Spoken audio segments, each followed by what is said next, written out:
Welcome to another 7 Minutes with Matt. As always, thank you for spending the next 7 minutes of your life with me. And hopefully, and I believe that this will carry on way more than 7 minutes. 7 weeks, 7 years, maybe 7 decades of your life. Today, I want to talk about how do I relate to my kids? I'm a parent. I have 4 kids, 2 teenagers, a 9-year-old girl and a 2-year-old baby girl. How do I relate to them? By the time my 2-year-old is going to be a senior, I'm going to be 60 years old. Like, Terry and I decided to have another baby at 43 years old. We're 45 now. But how do I relate to my kids? So many parents are out there and be like, I've lost them. They don't listen to me. They don't talk to me. All they want is their video games. Here's my first tip is come down to their level.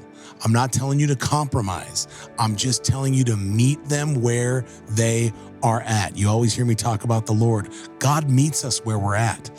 We don't have to stay where we're at, but God comes to us. He's the only God in history that took on our form to meet us where we were. Meet your kids where they're at. One thing that, and I can't stand when my kids are on video games. Can't stand it. Did I play video games when I was a kid? Yes, I did. But I was in the room no more than 2-3 hours. Homie's sitting there from Friday night at 8 o'clock till Monday morning and the whole weekend. Dude, I never did that. So the games drive me crazy. But let me tell you something. When I go in my son's room and sit there and watch him play, he perks up. And then it's like, Dad, what are you doing here? I'm just watching you, bro. Show me what you're so interested in. All right.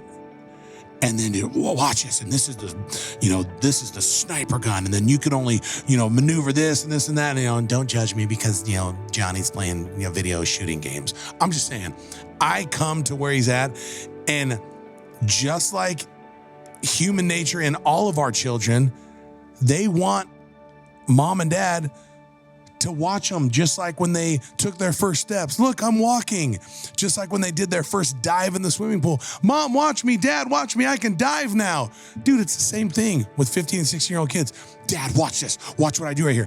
And I've come to his level, and believe it or not, I actually kind of like watching him play sometimes. Not all the time, but I'm saying I've come down to their level because first step, when you come down to their level, it creates relatability and credibility with them. To now it's like, okay, Dad came into my world. Mom came into my world. Secondly, which ties into the second point is, and we've all heard it, spend time with your kids. If you are spending 40 to 50 hours a week in work and 40 to 50 minutes a week with your kids, that's a huge problem. Whether you want to admit it or not, and whether you say, Matt, it's easy for you to say you don't understand my job. Listen, that may be all true, but it doesn't solve the problem, which is your kids want your time. Your kids want you. If you were sick or weren't feeling well, you would call off of work. If something more important came up, or God forbid your kid was in a challenging situation or in the hospital, you would take off work to be with them. Why don't you sacrifice some of your work time to just be with them when they're healthy? Why do we have to wait for them to be sick for us to take off work?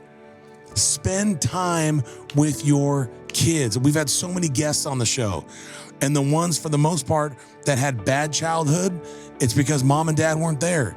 And those are the ones that had good childhood, still had challenges, but a good childhood, mom and dad were there. Being present is the absolute game changer. And lastly, which I believe is the most important, we live in a time right now where everybody has a voice. Everybody has an opinion. I'm expressing mine right now. I'm using my voice right now. Everybody has an opinion. And the funny thing about your kids, or as I say Gen Z, this, generational Z generation, is a lot of them don't want to talk. Like you always say, well, my kid won't talk to me. She won't talk to me. She won't tell me anything. I ask her how her day was at school. I ask her what the best thing happened at school. She doesn't talk to me. And it's true. I battled the same thing with my kids. But let me tell you something. Kids don't like to talk a lot, but they want to be heard. They want to know that you hear them. So create a space where you start, and maybe you're not asking your kids question, but create a space where you're allowing them the opportunity to be heard. And you don't have to be weird and sit down and be like, okay, it's time for you to be heard. I'm not saying that. I'm just saying, go into the room, sit down with them as they're playing games, create the comfortability. All right. And then be present, be there, let them see your face. Even if you don't talk, just showing up and being there, the presence of you is the game changer. And then it will open up to them talking a little bit more, and then letting them know that you hear them. My biggest problem with my wife and kids, and I'm still working on it, is I always try to fix things. I always try to, okay, well, this is the problem. I'm going to fix the problem, and I know how to fix this problem. And a lot of times, like, dude, they don't want to be fixed. They just want to be heard.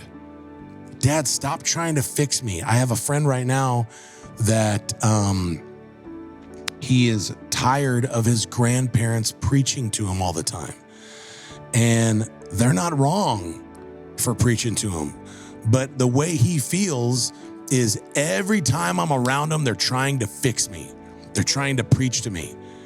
And I don't want to be around him anymore. And all these people have done for him is everything. They've let him live with them for free. They've given him cars. They've given him opportunities. They've given him love. But he's so sick of the preaching and you trying to fix me. I don't want it anymore. And he's running away. Now, which side is right and which side is wrong? I mean, you decide. But the bottom line result is he don't want to be around him anymore because he don't want to hear the preaching. What about just being around him and just letting him be heard and loving him? We don't always have to fixing. Is there a time and a place for that? Yes, absolutely. That's what we're called to do as parents, grandparents, and all that. But there's a time to just let them be heard.